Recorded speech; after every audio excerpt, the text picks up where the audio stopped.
Hi guys, welcome to Man United Agenda. I'm joined by Bath Time, and we are here to look at the game. We won 2-0 against Everton. Early morning start for us, but we're going to assess what went down with this victory. It's 3 points, that's the most important thing, but there are other issues, I imagine. And Bath Time, how are you doing, man? Did you enjoy watching that spectacle last night? June 2. Yeah, I loved it. I've got mixed views on the games. Obviously, I'm delighted by 2-0. I think that we saw a bit of magic from Garnacho that we find missing in modern football. But at the same time, there's just so many problems all over the pitch. But all in all, I'm happy to go into next week with 3 points. Got Liverpool coming up soon, and it's nice to see that there were flashes of a team in there. Most certainly. Let's look at the team lineup. This is what we started with. Obviously, Onana in goal. Dalot, well, there's question marks, wasn't there, about availability, but this is a makeshift defence again. We've so many times we've had to rotate. We've got Dalot at right back, Evans jumped in with Varane and Lindelof at left back. Just quickly, what were the other options there? Oh, do you think the manager's got it right there with what's available? No, I think the only option really is maybe putting Amrabat at left back, and that hasn't really worked out. So I think I don't think you can put. Is it Harry Amas, the 16-year-old in? Oh yeah, he's brilliant. Yeah, he's been playing really well. Yeah, I don't think you drop a 16-year-old in. And from what I've seen of Willie, he doesn't look like he's ready to play 90 minutes of Premier League football yet. I just want to say, Bath Time, you've done the preview show for this game, and you did highlight that Everton, they're very good at getting crosses in and aerial threat in the box, that sort of thing. Were you concerned when you saw our lineup, or do you think that was enough to deal with it? Because we look at those defenders. There's only Evans, I reckon, who's really good in the air. I think Varane's all right. I think Dalot is better at defending his back post in the air than most people think out. But I was actually a bit worried about having Garnacho on the right, to be honest. I thought we might see Bruno and Anthony there to deal with that threat. And as ridiculous as that sounds, after about 20 minutes, I could have been proved right with the issues that what's his name? Dwight McNeil drifting into that half space over and over again. Like we needed to get a handle on that far sooner. Certainly. Going into midfield, no complaints there with the midfield four, it seems. No, it's the best available. They've all got their strengths and weaknesses, and they're playing together a lot. So I was all right with that. So what about you were saying Anthony could have came in on the right hand side? Ultimately, to deal with the threat coming down the left hand side with McNeil and Milechenko. Mickey. Dora, I wish, where's Dora when you need her? She's drinking and dancing.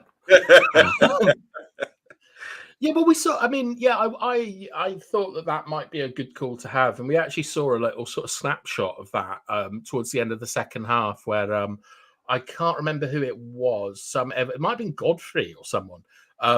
Like he had a 1v1 at the back post, and Anthony put him off enough to miss it. But the weird thing is that when Anthony came on, he played left, and like Rashford played right. So I just don't. The manager confuses me, Amanda. Oh dear. Do you want to say a big up to everyone in the comments? Bart saying here, this isn't the first time that Casemiro has struggled versus a midfield containing Onana. On his Premier League debut, Casemiro was out-muscled and out-fought at times by the latter. He also conceded an own goal. I remember that game. It was like introduction to the Prem. He was up against 6'3" Onana from Everton, and he got rattled a few times. Solo's in the house. I'll call you back in a bit, Solo. How you doing? I know you got a day off today and putting your feet up. DK Wilson, how you doing? Must be early out there. What's your thoughts on the boxing yesterday, DK Wilson? But more importantly, what's your thoughts on Man United? Get typing. Bill Baggio, how you doing in the house? Said afternoon, Reds. Afternoon to you, bro. And he's saying, how shite were United? God awful to watch. We gave up 23 shots to our 15. Absolute dog something. You know what he's going to say there. And Tulamba, how you doing? Welcome back. Nice to see you in the house, saying big up as well. And don't forget, guys, like, subscribe, share, and comment live. And we will read out your comments for you. All right, let's get on with the game. Obviously, we started the game. Monday, were Yeah. you happy with the starting lineup? Well, let's go back. Let's just have a look at it. You have to think about consider who's on the bench and availability. Now, Mhm. I think the only thing in defence you could have changed was the youngster coming in, but I wouldn't have gone for that because I just think it's a bit too much pressure. The Lindelof, I don't like Lindelof at left back, and I don't think he likes it either. It's a lot of work working up and down like that, and then you get you're liable in that position because it's not natural to you. So, but there's nothing we can do about it, is there? Unless you put Lindelof at right back, for example, put Dallo there. Yeah. So that's just getting too complicated. So I'm all right with the defence. I'm okay. I'm going to talk about this later, but Mainu, Casemiro, McTominay, Bruno, I'm fine with that. It's just Casemiro and Mainu, got a few question marks about. And Yeah. then Rashford, obviously, with what's available, and Garnacho, that there's no issues with that at all.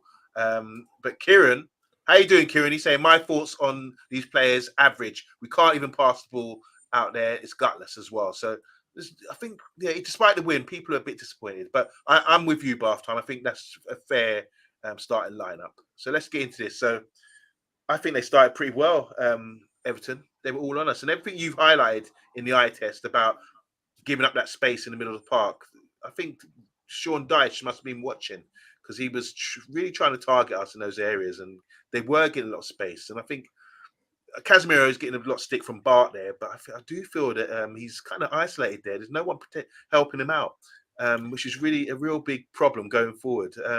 So Everton, they started pretty well, didn't they? They're quite dominant and pressing high up and getting amongst us high up in the final third. What do you think, Barton?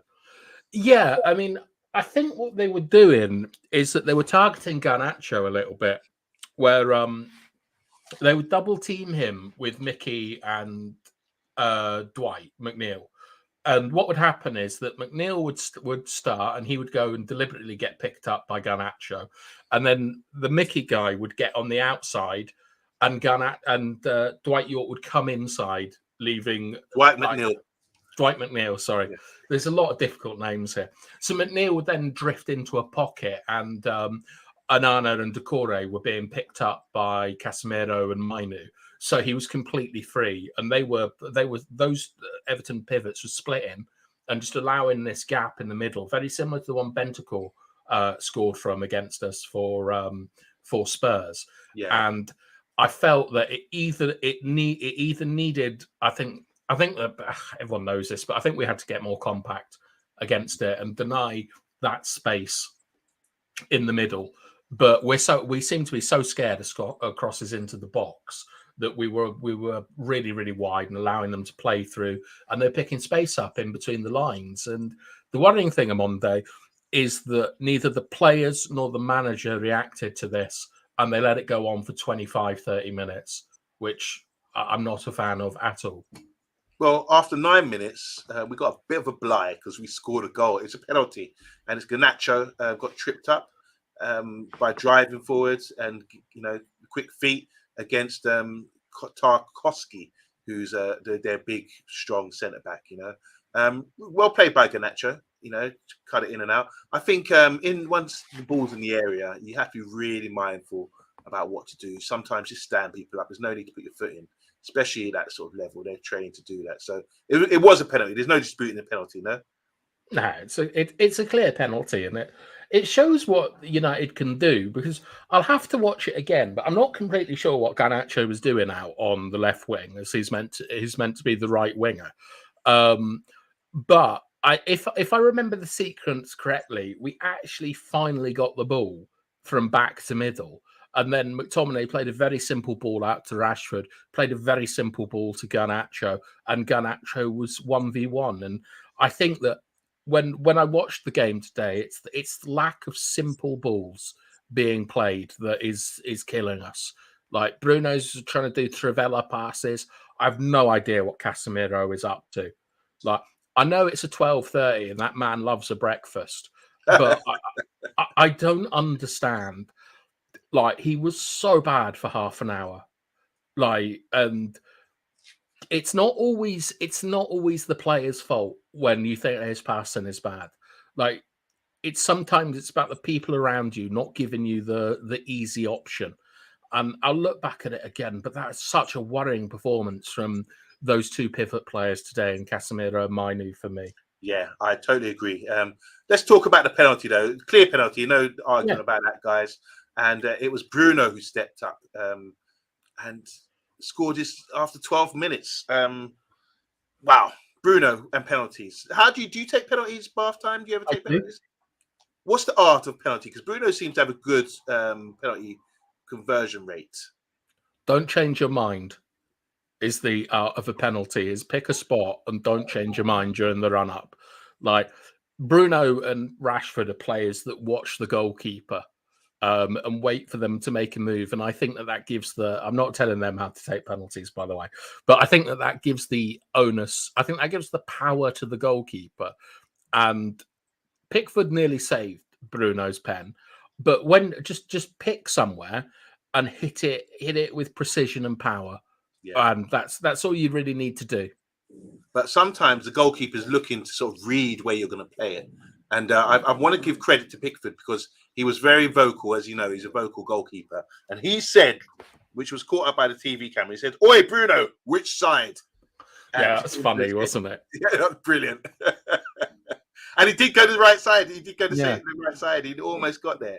But Bruno, it's nice to see him scoring a goal. I think that's his 8th goal this season.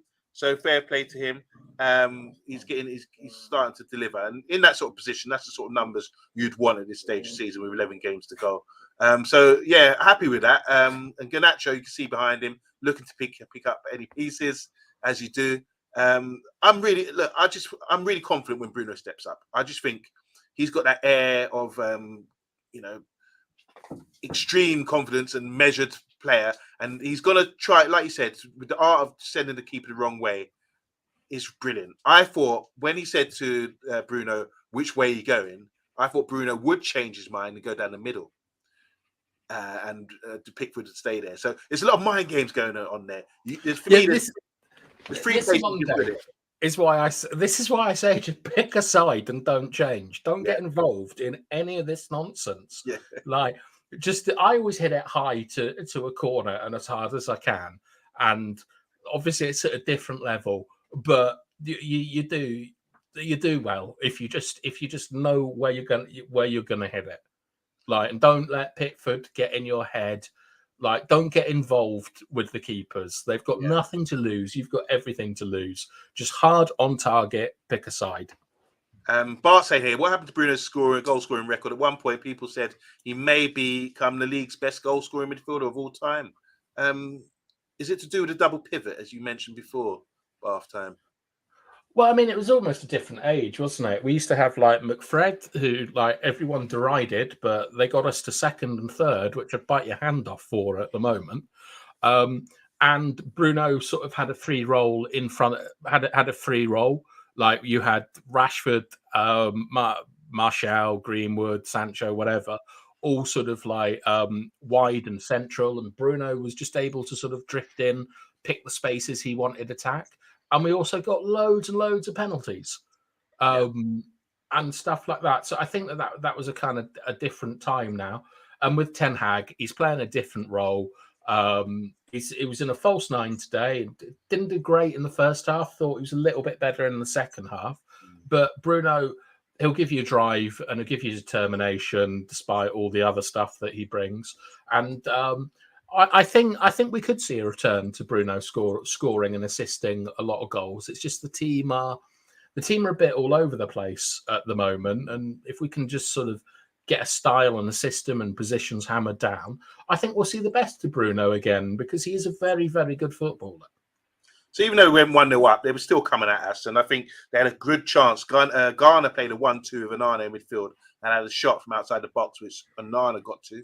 The goalkeeper Onana this time, saved that. But soon after that, there's a free kick as well from Bruno, and we're talking about goal scoring midfielders. And I haven't seen him score a free kick for a long time, but this one was really unfortunate because Pickford got a strong hand to that. Great save.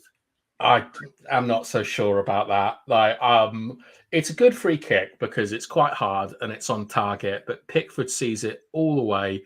It's 3 yards to his right. I'd expect every keeper in the league and in the Championship to save that.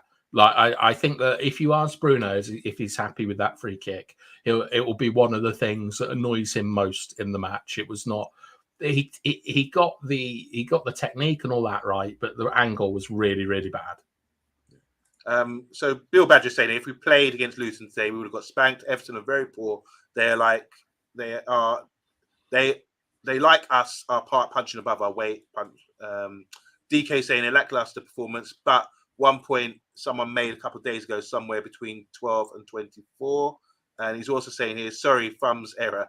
Lackluster performance. Couple of days ago, someone pointed 12 to 14 players on the Rush roster have been through United's 3 managers, maybe 4. Nearly all the starters, important squad players. So saying there's not.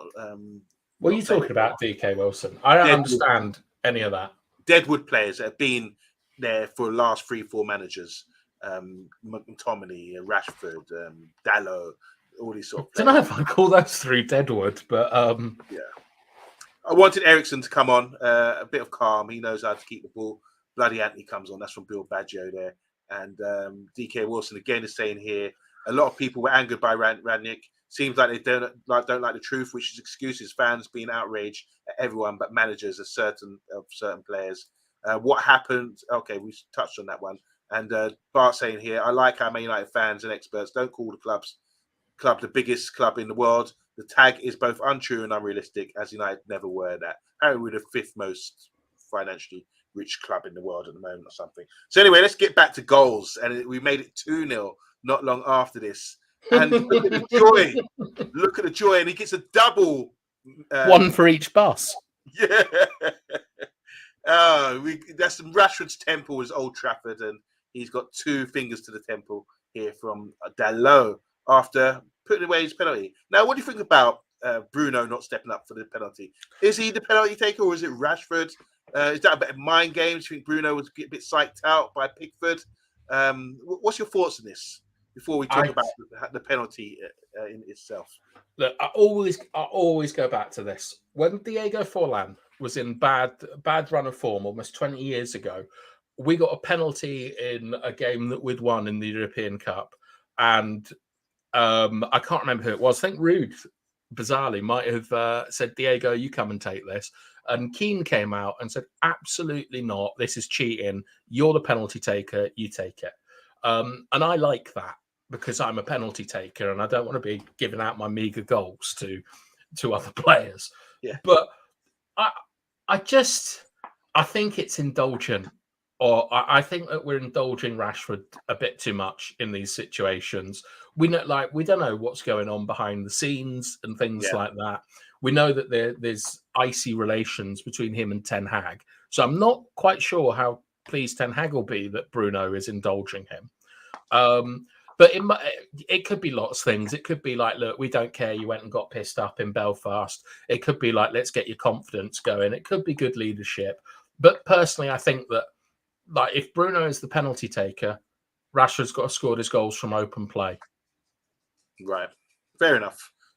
I'm a bit bemused by this myself. I think Bruno, maybe there's a case that he bottled it because I think Pickford's quite imposing. And what he was doing to him by talking to him during the first penalty, and he almost got there. I felt Bruno was like, all right, you take that one. I don't want nothing to do with this anymore. Because Bruno is, as they were saying earlier, Bruno does like to score goals. He does like to have, he's got 8 at the moment. He could reach double figures this season. But the only thing, Amonde, I could say about that is that there might be some kind of agreement between Bruno and Rashford that Bruno gets first penalty, Rashford gets second penalty. Because this isn't the first time it's happened in a game this season with 2 pens. Bruno's the captain, isn't he? So he gets, gets to make the decision rather than the manager on the pitch to say who's going to take it. So unless it's been agreed off the pitch, because if it happens once, it's a bit weird. If it happens twice, it's a pattern, and it's a pattern now of that when we've had 2 penalties in the game, Rashford's taken the second both times. I know you're not a body language expert, but I'm not. What do you see with the emotion there with Rashford? Because he couldn't contain himself. Well, that, Amonde, I would suspect, is presenting yourself by having your arms out like an anteater, like Bellingham. It's sort of like, look at me. And Delo, he's such a good teammate, isn't he? He's Yeah. doing the thinking celebration for Rashford so that Rashford can present himself. That's the mark of a good teammate. Well, if you want to talk about Rashford's body language in the game, he got very frustrated towards the end of the second half, didn't he? Like he was very petulant. But I thought Rashford was pretty good today. Okay. Like I thought he was all right in his defensive work. There was one moment where he let someone run past him and he got annoyed and then ran back and tried to chase them down. Felt he kept his position well. Like when you're thinking of squandering chances or not passing the ball, I'm not sure Rashford did any of that today. And he did work hard. So I'm all right with Rashford's performance. I saw him chasing back McNeil, Dwight McNeil. He was driving forward, and Rashford made a real effort to get back onside. But yeah, great penalty. But let's talk about the penalty because it was Garnacho again. He's run this time. He's run from the right, and he's sort of cutting into the box from the right hand side. He's run into the box rather than running down the wing. Cut into the box. Right, rode a challenge. Got into the box, and then Godfrey stupidly again. I think this is poor defending twice here. Yeah, Banana as well. Like, I mean, all right. So what's good about it is Bruno playing the false nine really well in that situation where he dropped in and he dragged a defender with him. McTominay once again just plays a simple ball, and it gets out to Garnacho. Garnacho gets into the space, and what's lovely to see from a predominantly right-footed winger, so he'd normally be playing on the left, is just cutting across the same way that you would want an Anthony to. I think Onana was really, really poor all game, but as in their Onana. Our Onana, no qualms with today. But their Onana should have stopped that. He should just taken him out for the yellow card. And then I don't know what Godfrey is doing. But credit to Garnacho, because I think he was playing for the penalty and he got it. I think he showed a little bit of magic that we miss in football nowadays, where instead of sort of like getting the ball, trying to commit a man, pass it back into a half space, all the kind of pet positional stuff. Yeah, he just like ran across them in a diagonal, like that Argentinian style of football that I like. And when you're attacking on a diagonal, you draw fouls. yeah. And I really liked it. And I think it's for a player who hasn't performed particularly well for the last 3 or 4 games, who's been under a bit of criticism. I think he stood up and said, "Look at my cojones." And Everton did, and then they all fell over and got penalties. So I'm really pleased with Garnacho today. I felt he took players on. He did well in close quarters. He defended as well as he can, and I'm really pleased with him. He was one of the few players today that stood out as being United quality to me. He got TV man of the match, and there were suggestions that he's really tired last couple of weeks, that he shouldn't be playing. From our very own guys in the comments on Man United Agenda as well have been saying that about him. And look, he's delighted he's got the penalty. This is the second penalty as Rashford stepping up. But also a stat here that Garnacho becomes the first player to win 2 penalties in a single Premier League game in Man United's history as well. So not very relevant, I don't feel. Makes no difference. Well, you put it up on Monday, right? Yeah, I know, but I'm scraping the barrel for sort of any sort of major highlights for the game because, to be honest, it was a disappointing game in my opinion. We should have put them to the sword. We scored 2 penalties. Can't really remember much beyond that, especially in the second half. So obviously, Garnacho done well. He got man of the match on TV. Experts gave him man of the match. So fair play to him. Just got to go through a few comments here. We remove this. We've got, this is a good one. Word of praise to the mental fortitude of Onana, our goalkeeper. He did well last week versus City and got a clean sheet today. We talk about him. And being asked here, what do you think of Bruno's performance? He has had a week off. Says Andrew again. Andrew saying Everton are going to get relegated unless they start getting smarter. So firstly with Onana, suggested here that he deserves some praise. Yeah. I think so. I mean, like one thing that one point that might have sort of be a problem is, and yeah, Andrew's talking about his distribution was good today.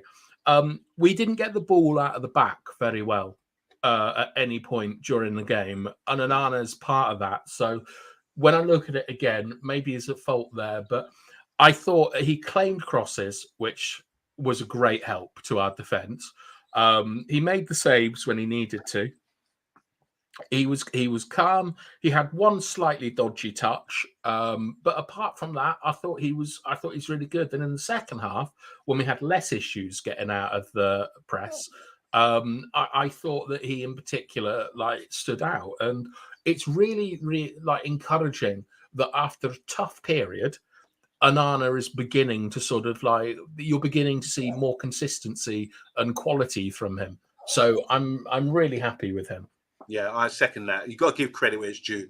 And sometimes people don't get credit, especially in defence and goalkeepers. They're not the ones that get all the glory. But I think we need to highlight a few of them players in defence and goalkeeper today, especially. Andrew Williams asking him about what do you think about Bruno's performance.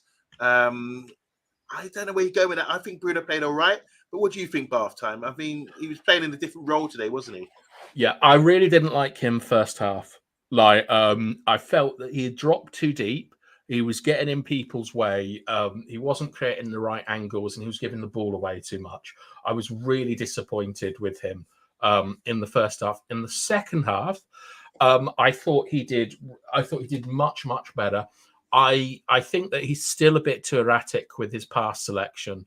Like Rashford and Garnacho both had like decent runs that he could have found, but my main problem with him in the false nine position is he's not carrying the ball enough.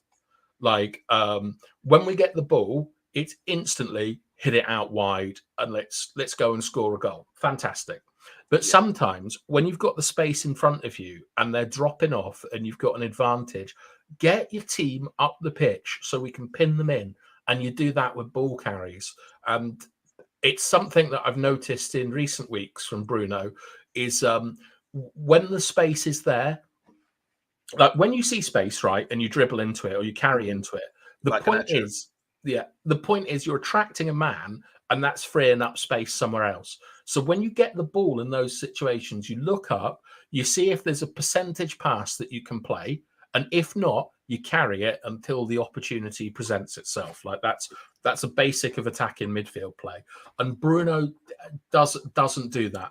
So whilst I thought he was poor first half and much improved second half, I still think that someone's got to rein Bruno in because he literally plays like like in Mario Kart, you get the star and you're invincible and you can do whatever you want.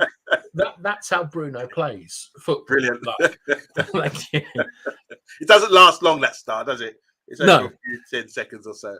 But yeah, great analogy. Because in the 59th minute, we're going to the second half now. We've gone in 2-0 at half time. But in the 59th minute, Bruno's made this one major highlight for me of the second half. He ran down the left-hand side and crossed for Garnacho. Garnacho just couldn't get onto the end of it. And that was a good break. But apart from that, I just think we were in control. But even though Everton had a lot of play and they were trying their best, we just exhausted them by being defensively kind of sound.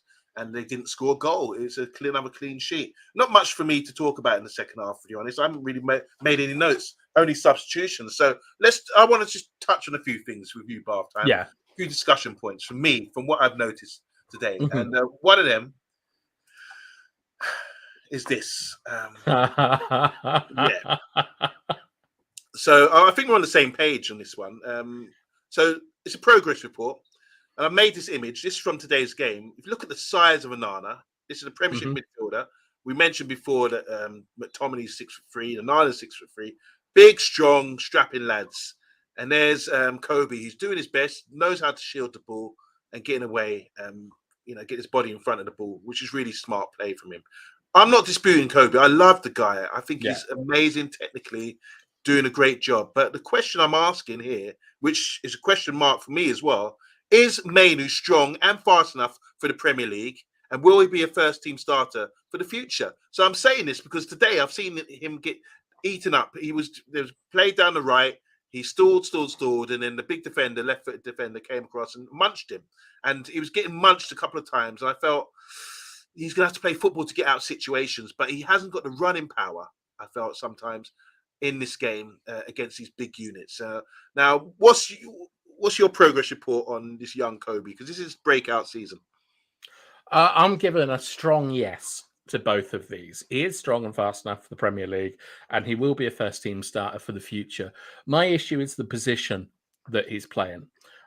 Is that Kobe is being played as the box-to-box midfielder, which, as we've said until the cows come home, doesn't involve a lot of touches on the ball. Is mainly about running and things. Like Kobe's got the technical. I mean, like, is Kobe stronger and faster than Thiago Alcantara? Probably, I'd say, yeah.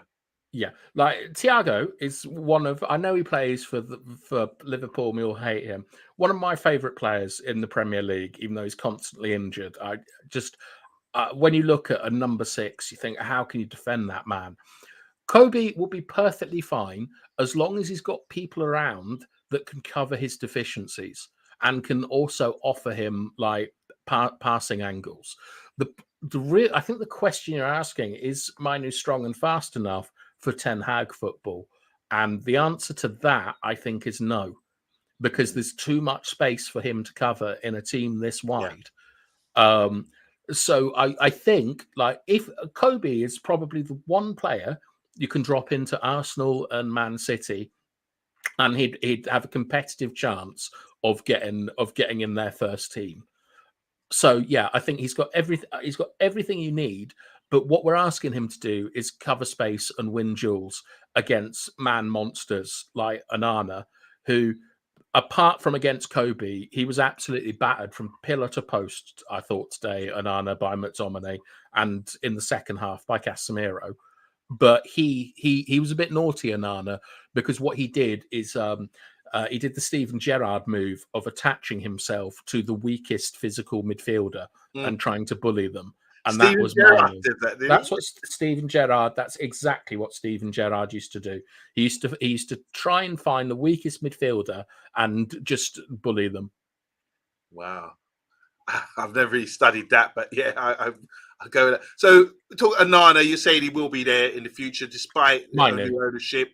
Could be changes with the manager and players going out, but you think he's a mainstay for the next few years, based on his quality. Yeah, based on his quality, I like his character. You've seen him being able to manipulate the ball in tight spaces. You've seen him able to receive under pressure fairly well. Like you've seen a good character. He's got all the things you need for a certain style of football, of the sort of positional football. So I think that, like, maybe the reason he won't be in our first team in the future is because a club that are in a better position than we are might try and gobble him up, would be my fear, as opposed to him not being physical enough for the Premier League. So my issue was today, I think I rate Mainu. I'm not disputing him. Yeah. But obviously he needs to get physically stronger. His running power needs to improve, I think, a little bit. But that's being really harsh. I just feel that, like you said, the system he's playing in is not suited to him right now, especially with Casemiro behind him.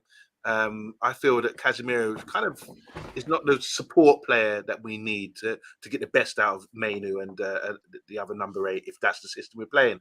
Now, Lucky Singh saying here Casemiro was much better today, but Andrew counters that by saying Casemiro was crap.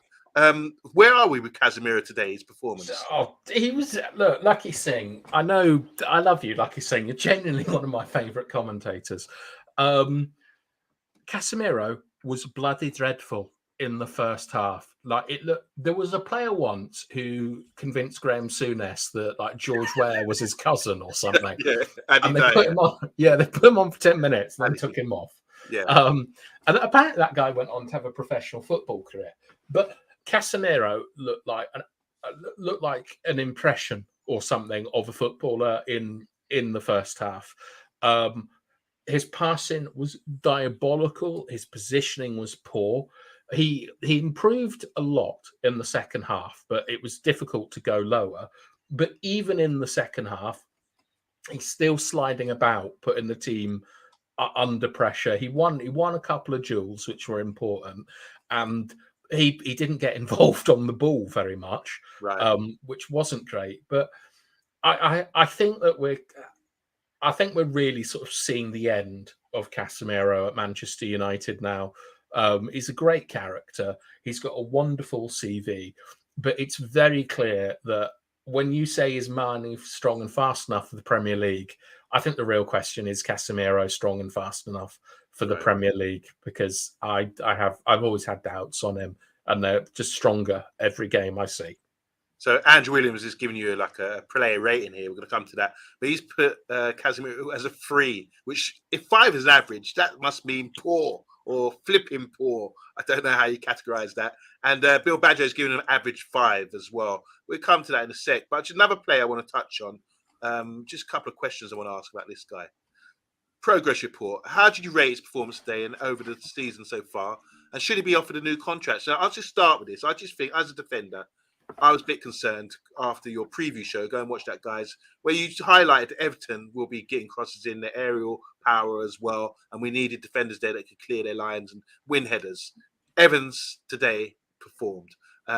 He's come back into the side after a period away at Leicester, and there's a few moans and groans when we're saying, why are we signing a 35, 36-year-old defender by the fans? They're disappointed with that. But how did you rate his performance today? And should he be offered a new contract? And how do you rate his performance overall as a signing coming into the club? Johnny Evans, what are the pros and cons of this guy? Obviously, he's known to the club. I think you said his missus works on MUTV or something like that. Yeah. But I'm very impressed. How are you feeling about that half time? Well, I think he's been our best centre-back this season. I was very happy when we signed him in the summer. I know Leicester got relegated, but a bit like Danny Welbeck, whenever I've seen him play for another team, I've always thought that guy could easily be in our squad. Like I've always liked Johnny Evans. What impressed me a lot about Evans today is obviously there was like a double block he did. In between that double block, he was also telling Amrabat to get into position. I think that he's in the second half, he was the one that was getting us out of the press. Like there was a little combination going on between him, Delo, Garnacho, and then the switch to Varane. And unfortunately, Varane, his passing was a bit off in the second half today. But Johnny Evans gives you everything you want from a centre half, which is just knowing what zones to be in, basically, like organising the players. Like everyone else around him, Casemiro, Bruno, Mainu, they're all running out and they're all out of position. And Evans has got so much experience to draw on that he's in the correct place. And I think the other thing is he understands Varane. He knows what type of defender Varane is. Okay. So he will go and he will be the aggressor and win the headers and be the aggressive one and let Varane mop up. And yet when Maguire comes in, he does the opposite. So I think of all our defenders, he's the most rounded and he forms the best partnerships with people. I'd love to have seen him and Martinez together a little bit more. But I'm absolutely delighted with Evans. I would offer him a new contract, but it would be one that gets him on the coaching staff and in the club. Okay. Because I mean, Evans, I know we say he's a good pro. He's got some very funny stories. Like I believe at Leicester, him and Drinkwater got absolutely hammered on pre-season and stole a taxi. There was stuff that went on in Antwerp. But I think he's a good person to have around the club. Yeah. He's a bit of a link to the past, and I'm very happy for people like that to be involved that can contribute on and off the pitch. So obviously, Varane, his contract comes to the end of this season.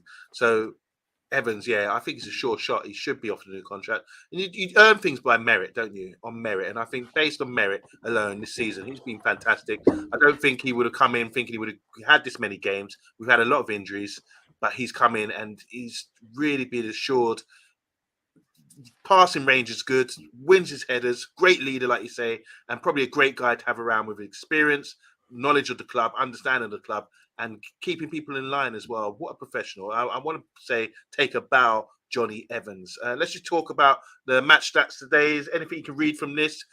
There was a stat saying we conceded a shot on goal every 5 minutes the other day, and it seems like that is true based on this. 23 shots Everton have had on our goal, or shots on, obviously they're shooting on goal, and 6 on target. But 51%, 49%. That's every 4 minutes.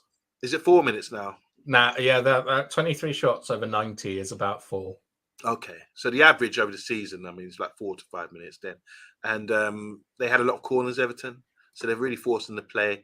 But the possession, I think we should be having more possession, more control of the play, of the ball. That's something I felt that a Dutch manager like Ten Hag would be focusing on. And it's not like, I don't see us controlling any games, especially today. We should, at home, I think we should be having more control in this. That's just me. Anything you can take from these stats? Yeah, I mean, of the big one obviously is possession. Like we've got a goal. We've got allegedly one of the best ball playing goalkeepers in the world, and I think that's probably true. He's on the ball a lot, and yet we have 50%. We have 50% possession. So it's about what's going on in front of him.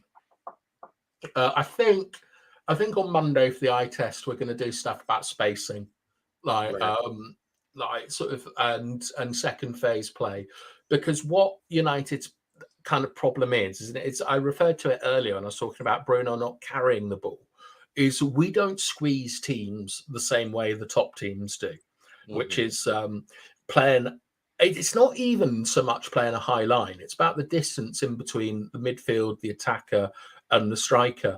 Like on the rare aerial shots, I was looking, and Rashford was so far ahead of Evans that it didn't look like Premier League football. This is the problem, I think, is that the players, everyone says they're not good enough, and some of them need to be swapped out and stuff. Like, they are all international players. They're all extremely good and all this kind of stuff. Like, there's no question about whether any of those players are good enough to play in the Premier League, with the exception of Casemiro, just based on the fact that the physicalness of him has left. So then you have to look at the system. And I think it's the system that is the problem, because we were scoring more goals and conceding less shots when Ole Gunnar Solskjaer was playing with a squad that was 400 million less and had players like Dan James, who some of you thought might not be a Premier League level player, and things like that. So I think it's a system error, and I think a lot of it I put on the manager, because I can't believe that experienced players like Casemiro don't understand what's going wrong on the pitch, and that they're not given their own agency to go and sort it out. And what I did see, which I found quite funny, was Bruno telling Varane where the line should be for a free kick. So maybe it's a lack of leadership on the pitch, but definitely a lack of preparation off it. Well, it's been one of them seasons, been up and down, and top four is not a given. But even though we have closed 3 points, Villa and Spurs are playing today. And ideally, we'd like them to draw, maybe, or maybe Spurs to win. I don't know how we feel about that.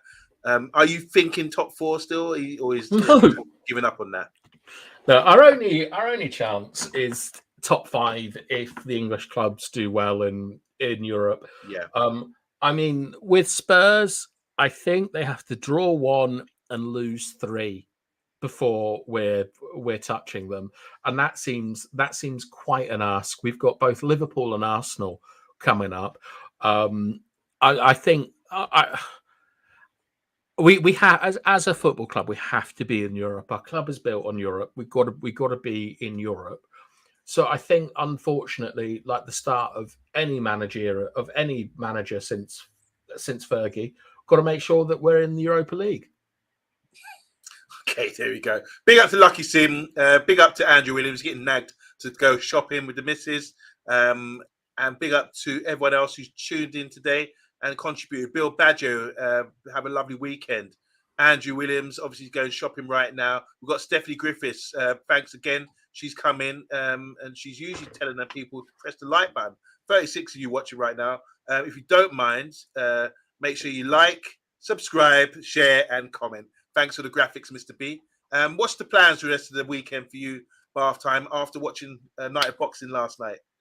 I'm playing the worst team in the league tomorrow. So I'm fully expecting to go back into midfield, as I'm sure all our forwards will turn up for that. I'm going to plan what is on the eye test, and I'll be going out for dinner a little bit later. And I'll be making sure my leg compressors are working for tomorrow. But I've got to mow the lawn, actually. Don't forget, it's Mother's Day, lads, tomorrow. So yeah. You give a shout out to the ones that gave birth to you, our mothers. We love them. I'm a mother lover, and I will be sending flowers or going around and bringing a card for my mum. My mum's birthday is also in March, on the 18th, so she has a wonderful March every year because it's always around. Mother's Day is usually a week later than it is to this week. But guys, don't forget your mothers out there. I'm off to a concert tonight, going to see Gene Khan, and then I'm going out for a little shake a leg boogie after that, maybe. And looking after. You playing tomorrow? Sorry, playing tomorrow. You know what is funny enough? I should whisper this, but a few weeks ago they must have called it off. They said we don't want to play on Mother's Day. This is the admin of our Sunday team, and a few of the players are disappointed. They're like, what? You know, I understand not playing on Easter Sunday, but Mother's Day. I mean. You can finish the game by 1 o'clock and go and see your mother. But yeah, I suppose some people love them that much. So we haven't got a game tomorrow. But hopefully, bath time, you score another goal. You're on a goal streak at the moment, aren't you? A bit like Rasmus, who's player of the month, by the way. Yeah, wicked. So we'll be back on Monday for the eye test. Tate's coming on, and maybe we'll get someone else on. I'm reaching out to Barry Miller as well to try and come on. Yeah, I'd love to get Barry Miller to come on.